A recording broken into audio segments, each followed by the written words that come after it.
Здравствуйте, меня зовут Евгений Николаевич Моисеев, это ветеринарный канал «Пульс». И сегодня я отвечу на вопрос Татьяны Николаевны, как правильно давать таблетку. В этом мне поможет сегодня снова кошка-пушинка.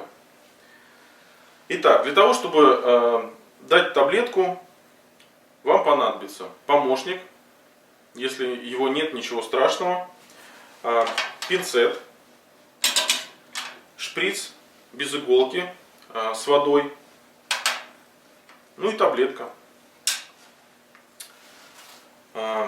Если нет, вот как у меня в данном случае, помощника, то фиксируем кошку вот таким вот образом. Можно ее поглаживать, чтобы она успокоилась, потому что для кошки это стресс, и для собаки в принципе тоже. Берете таблетку пинцетом. Одной рукой, конечно, это сделать крайне сложно. Помогаем себе второй рукой. Вот так. После этого нужно надавить на угол челюсти. Кошечка открывает ротик. И кладем таблетку на корень языка. Но я не буду это делать. Просто и так понятно. На корень языка кошка глотает таблетку.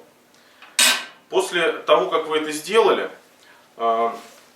очень важно дать небольшое количество воды. Обычно этого достаточно 1-2 мл. При помощи шприца за щеку заливаете.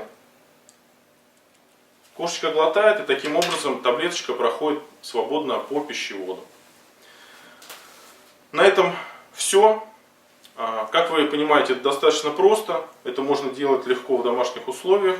Помните, что очень важно положить таблетку на корень языка. В таком случае ваша кошечка не сможет выплюнуть таблетку.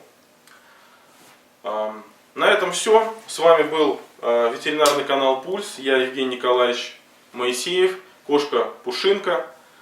Сегодня мы вам рассказывали о том, как правильно дать таблетку. Смотрите нас. И в следующем видео мы расскажем вам много интересного.